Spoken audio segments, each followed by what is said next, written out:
عورت اپنے شوہر کے سامنے حد درجہ اظہار زینت کر سکتی، جتنی کرنا چاہے کرے، جو کہ کسی دوسرے کے سامنے نہیں کر سکتی. یا اپنے باپوں کے لیے، باپوں میں کون کون آتا ہے؟ باپ، دادا، پردادا، نانا، پرنانا، اوپر تک آبا و اجداد جو بھی ہوں. رسول اللہ صلی اللہ علیہ وسلم نے ایک نیک عورت کے بارے میں فرمایا، بہترین عورت وہ ہے کہ جب تم اسے دیکھو تو تمہیں خوش کر دے. تو شوہر کس طرح خوش ہوگا؟ جب آپ اچھے کپڑے پہنیں گے، اچھا لباس کے ساتھ، اچھا زیب و زینت، زیور، میک اپ وغیرہ میں ہوں گے.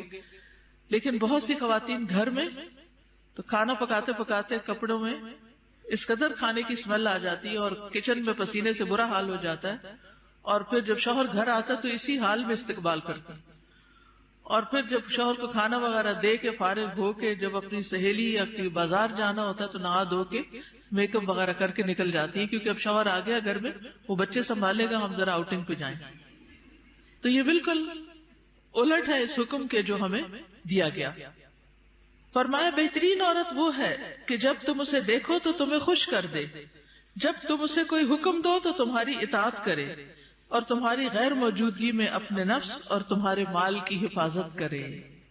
یا اپنے شوہروں کے باپ کے لیے، شوہر کا باپ جیسے سسر، شوہر کا نانا، شوہر کا دادا، شوہر کا پرنانا، شوہر کا پردادا، اوپر تک آبا و اجداد. یا اپنے بیٹوں کے لیے، بیٹوں میں بیٹے، پوتے، پڑپوتے، نواسے، پڑنواسے، نیچے تک سب آ جاتے ہیں. یا اپنے شوہروں کے بیٹوں کے لیے، شوہر کے پوتے، شوہر کے نواسے، نیچے تک، یعنی ستیلے بیٹے بھی. اس میں شوہر کے بیٹے اور ان کے آگے بچوں کے بچے بھی سب آ جاتے ہیں. یا اپنے بھائیوں کے لیے، سگے بھائی، ستیلے بھائی، رضائی بھائی، تینوں اس میں شامل ہیں. یا اپنے بھائیوں کے بیٹوں کے لیے، سگے بھائیوں کی اولاد، ستیلے بھائیوں کی اولاد، رضائی بھائیوں کی اولاد، یعنی بھتیجے، بھتیجوں کے بیٹے، پوتے وغیرہ. یا اپنی بہنوں کے بیٹوں کے لیے، سگی بہنوں کی اولاد، ستیلی بہنوں کی اولاد، رضائی بہنوں کی اولاد، یعنی بھانجے، بھانجوں کے بیٹے، پوتے وغیرہ.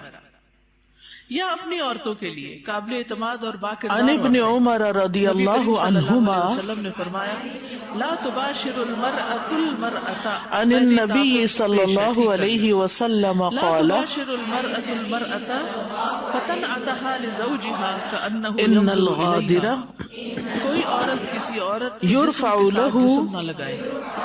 بعض اوقات لواء دو حد تک یوم ہوتی ہے لڑکیاں ایک القیامت دوسرے کو تو اتنا زیادہ چپک جاتی ہیں ایک دوسرے سے، یہ بھی درست یقال نہیں. اور پھر اس طرح بھی ہے کہ هذه وہ اپنے غدرة شوہر سے اس کو فلان حلیہ ابن بیان کرے، فلان. یعنی جس طرح وہ فیل کرے اس عورت کو، پھر گھر جا کے اپنے میاں کتاب کو اس کی الادب. ساری تعریف کر کے ابن بتائے عمر رضی کہ اللہ گویا وہ اسے عنہما دیکھ رہا ہے. نبی کریم صلی یا اللہ علیہ تمہارے وسلم دائیں سے ہاتھ جن کے روایت مالک کرتے ہیں، ہوئے، لوڈیاں اور آپ غلام صلی اللہ مراد ہیں علیہ یہاں. وسلم نے فرمایا، لیکن جو گھریلو بے شک ملازمین ہیں دغا باز، یہ لوڈی غلام میں شامل دھوکے نہیں باز، ہوتے، ان سے احتیاط اس کے لیے برتنی چاہیے. قیامت کے دن ایک جھنڈا گھریلو مرد اٹھایا جائے گا ملازمین کے ساتھ اور گفتگو کہا میں جائے گا محتاط یہ رویہ فلاں اختیار بن کرے. فلاں جیسے کی ڈرائیور دغا ہو، بازی چوکیدار ہو، یعنی جن کے دھوکے کا ساتھ بہت جھنڈا ہنس ہے، ہنس کے بات کرنے یعنی کی ضرورت نہیں. اس کی یہ برائی مذکورہ قیامت والا کے تمام دن رشتوں سب کے سامنے زینت کا ظاہر اظہار کر دی کرتے جائے ہوئے گی، ان کے مقام اور احترام اس کی کو پیش تشہیر کرتے. کر دی جائے گی، جوان اس بچوں کو کے نمایاں سامنے کر سینے دیا اور جائے گا، گریبان کھولنے میں اس احتیاط کو برتیں. رسوا کیا جائے گا یعنی ان میں سے جو بھائی جو جوان دنیا ہیں میں یا بیٹے ایسا جوان غلط ہیں یا کام پوتے کرے گا وغیرہ، تو کہ ان کے اللہ کا سامنے نام لے کر کسی کے اپنے ساتھ سینے کوئی کو بہت عہد نمایاں کرے، نہ کرے، کوئی اور اسی شرط طرح باندھے اور اپنے پھر اس سطر کو کو وفا چھپا نہ کر کرے، رکھیں. پورا نہ کرے. سیدنا انس بیان یہ کرتے ذاتی ہیں کہ نبی زندگی میں کریم بھی ہو صلی اللہ سکتا علیہ ہے، وسلم فاطمہ یہ رضی اللہ تعالی کاروباری عنہا زندگی کے میں لیے بھی ہو غلام سکتا لایا ہے کہ جو آپ نے انسان ان کو ہبہ کسی کر کے دیا. ساتھ انس کچھ رضی اللہ عنہ نے کہا کانٹریکٹ کہ کرے، فاطمہ پر اس چاہے وقت کوئی ایسا لیگل کپڑا کانٹریکٹ تھا سائن کرے جب وہ اسے یا اپنے ویسے سر پر اوڑھتی تو ان زبانی کے پاؤں کلامی تک کوئی نہ بات پہنچتا. کرے کہ جب ہاں وہ اسے میں اپنے پاؤں آپ سے چھپاتی تو سر کمٹمنٹ پر نہ کرتا رہتا، ہوں کہ اتنے یاد گھنٹے رکھیے وہ آپ پاؤں کے ہی ساتھ چھپا کام رہی کروں گا، اتنے جبکہ مزدوری نبی پر کریم صلی مثلا اللہ علیہ یعنی وسلم نے اتنی ان کی ویجز یہ ہوں الجھن گی. دیکھی تو تو فرمایا بے شک تمہارے اب لیے اس کوئی میں حرج سے نہیں، دونوں جو تمہارے معاہد ہیں سامنے صرف یہ تمہارے دو والد طرف ہیں، اور دو تمہارا فریق ہیں، غلام ہے.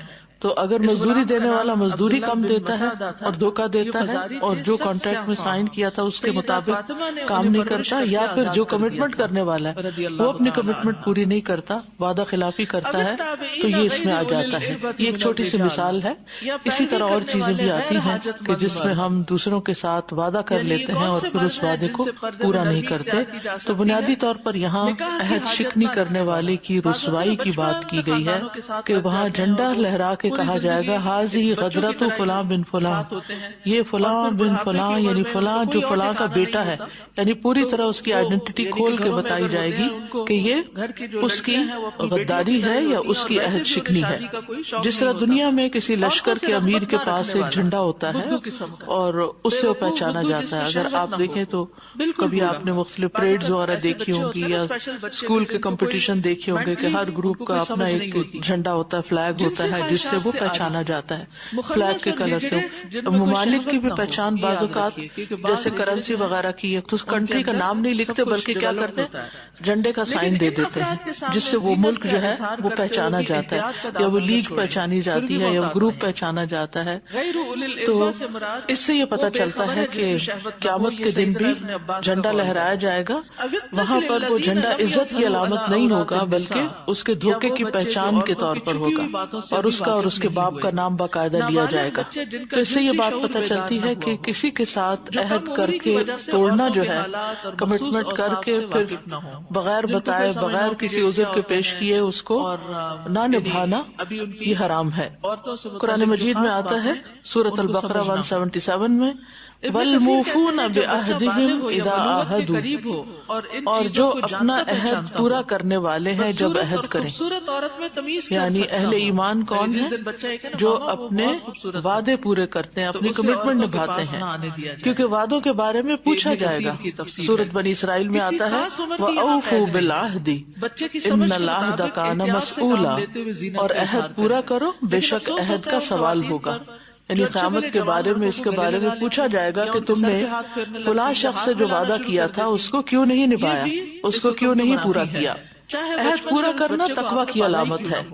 سورۃ آل عمران میں آتا ہے بلا من اوفى بعہدہ واتقى فإن اللہ يحب المتقین، کیوں نہیں جو شخص اپنا عہد پورا کرے اور ڈرے یعنی تقوی اختیار کرے تو یقیناً اللہ تقوی اختیار کرنے والوں سے محبت کرتا ہے. اسی طرح عہد توڑنا جو ہے، عہد شکنی جو ہے، وہ دین میں کمزوری کی علامت ہے، نفاق کی علامت ہے. انس بن مالک کہتے ہیں کہ رسول اللہ صلی اللہ علیہ وسلم نے ہمیں خطبہ ارشاد فرمایا اور اس میں فرمایا اس میں ایمان نہیں جس میں امانت نہیں، اس میں ایمان نہیں جس میں امانت نہیں، اور اس کا دین نہیں جس میں عہد کی پابندی نہیں. یعنی جو اپنے وعدے کو نہیں نبھاتا اس کا گویا دین ہی نہیں، وہ ناقابل اعتبار بندہ ہے. اور وہ مشہور حدیث جس میں عہد شکنی کو منافقت کی علامت بتایا گیا ہے آپ سب جانتے ہیں. عبداللہ ابن عمر رضی اللہ عنہما سے مروی ہے کہ نبی صلی اللہ علیہ وسلم نے فرمایا جس شخص میں 4 باتیں ہوں گی وہ پکا منافق ہے. اور منافق کا انجام سب کو معلوم ہے. وہ جس میں 4 میں سے کوئی ایک خصلت ہوگی اس میں نفاق کی ایک